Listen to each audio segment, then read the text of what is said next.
Welcome to food ഇൻഷി. ഞാനിതേ അവിടെ കുറച്ച് ചെറിയ മീൻ എടുത്ത് വെച്ചിട്ടുണ്ട്. അതിന് ചൂടാന്ന് പറയും, പിന്നെ നെത്തോലി എന്ന് പറയും, പിന്നെ എന്തൊക്കെ പേരൊക്കെ ഉണ്ട്, അറിയുന്നവരൊക്കെ കമൻറ്റ് ചെയ്യണേ. ഇത് തേങ്ങ, ചെറിയ ഉള്ളി, പിന്നെ കുറച്ച് പച്ചമുളക് ഇട്ട് കൊടുക്കാം. അത് നമുക്കൊന്ന് ഒതുക്കിയെടുക്കാം. അരക്കരുതേ, അരിഞ്ഞുകൊണ്ട ഒന്ന് ഒതുങ്ങി വന്നാൽ മതി. ഇത് അങ്ങനെ തന്നെ ഇട്ട് കൊടുക്കും ചെയ്യുക. തേങ്ങ ചെറിയ ഉള്ളിയൊക്കെ ഒന്ന് ചെറുതാക്കി അരിഞ്ഞിട്ട് ഇട്ട് കൊടുത്താലും മതി. പക്ഷെ ഞാനിതൊന്ന് മിക്സിൻ്റെ ജാറിലിട്ടിട്ട് ഒന്ന് ഒതുക്കിയെടുക്കുന്നുണ്ട്. നമുക്ക് ചമ്മന്തിക്കൊക്കെ ഒതുക്കുന്ന മാതിരിയുണ്ട്. കുറച്ച് കറിവേപ്പില ഇട്ടിട്ടുണ്ട്. ഈ മീൻ പീര വറ്റിക്കുക എന്നൊക്കെ പറയില്ലേ, അതിന് വേണ്ടിയിട്ടാണ് ഇത്. പീര വറ്റിച്ചെടുത്ത നെത്തോലി നമുക്ക് ചട്ടിയിടാൻ ഇട്ട് കൊടുക്കാം.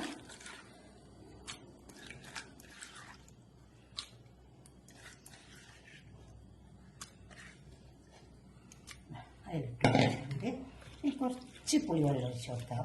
പുളിവെള്ളം നിർബന്ധമില്ല, മാങ്ങ ഇട്ടിട്ട് ഉണ്ടാക്കും. പക്ഷെ മാങ്ങ ഇതിൻ്റെ ഒപ്പം വേവില്ല, ഇത് ചെറിയ മീനല്ലേ. പിന്നെ കുടംപുളി എല്ലാം ഇട്ട് കൊടുക്കട്ടോ. പിന്നെ ഉപ്പിട്ട് കൊടുക്കാം.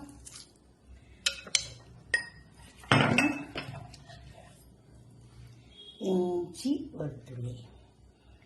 എന്നിട്ട് നമുക്ക് ഈ ഒതുക്കിയെടുത്ത തേങ്ങ ഇതിലേക്ക് അങ്ങോട്ട് കൊടുക്കാം. അരഞ്ഞു കളഞ്ഞിട്ട് ഇങ്ങനെ ഒതുക്കി കിട്ടിയാൽ മതി.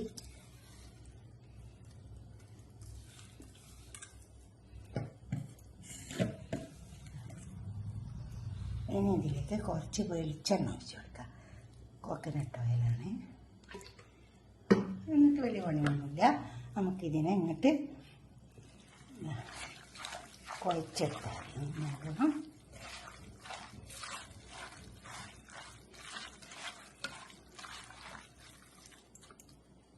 ഈ പുളിൻ്റെ വെള്ളമൊക്കെ ആയിട്ട് തന്നെ ഇത് വെള്ളത്തിൽ തന്നെ വീഴും. അത് അടച്ചാട മൂടി കൊടുത്താൽ മതി. വേഗം വേവില്ലേ. പുളി കണക്കാട്ടോ. ഇതൊരു 1.5 മുറി തേങ്ങ ഉണ്ട്. പിന്നെ കാരണം ഇത് 1 കിലോ മീനുണ്ട്. നന്നാക്കി എടുത്താൽ കുറച്ച് കുറയും, പക്ഷെ എന്നാലും തേങ്ങ കുറച്ച് നല്ലതാണ്. വലിയ മുറി തേങ്ങ അല്ല കേട്ടോ, ചെറിയ തേങ്ങ. ഇനി ഇത് നമുക്ക് നേരെ അടുപ്പത്തേക്ക് വെച്ച് കൊടുക്കാം.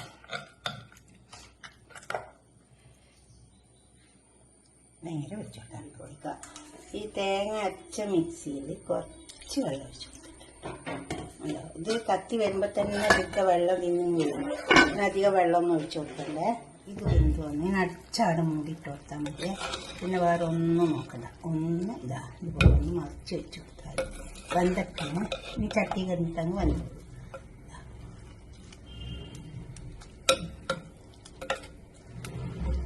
പുളിയെല്ലാം നോക്കാം.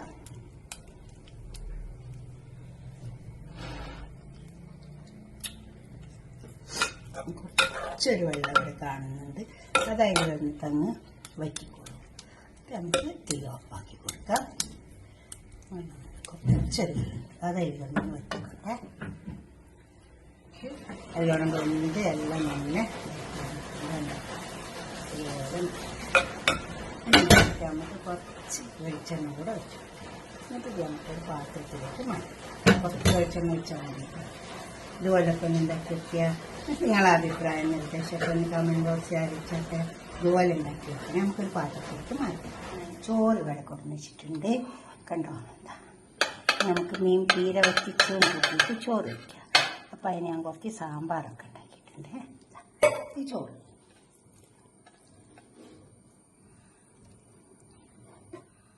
ഇത് സാമ്പാർ.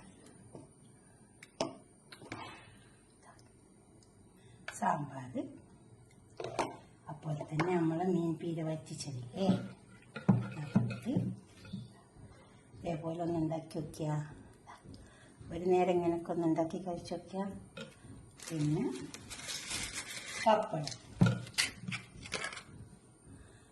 പിന്നെ ആരും മറന്നിട്ടുണ്ടാവില്ല, മഴയെല്ലാം വരുമ്പോൾ നമുക്ക് നല്ലതാണ് മുതിര. ഇതൊക്കെ ഒന്ന് ഉണ്ടാക്കി വയ്ക്കുക. എന്നിട്ട് നിങ്ങളുടെ അഭിപ്രായ നിർദ്ദേശമൊക്കെ ഒന്ന് കമൻറ്റ് ബോക്സിൽ അറിയിച്ചോട്ടെ. ഇന്ന് ഉച്ചയ്ക്ക് ഇങ്ങനെ കഴിച്ചാൽ മതി. ഇതുപോലൊക്കെ ഒന്ന് ഉണ്ടാക്കിയിട്ട് നിങ്ങളുടെ അഭിപ്രായ നിർദ്ദേശമൊക്കെ കമൻറ്റ് ബോക്സിൽ അറിയിക്കുക. ലൈക്ക് ചെയ്യുക, ഷെയർ ചെയ്യുക, സബ്സ്ക്രൈബ് ചെയ്യാത്തവരൊക്കെ ചെയ്യുക. ഈ ചെറിയ മീൻ നോക്കിയിട്ട് ഈ കുഞ്ഞമത്തിയൊക്കെ കിട്ടിയാലും പീര വറ്റിച്ചാൽ നല്ല ടേസ്റ്റ് ഉണ്ടാവും കേട്ടോ. Okay, by.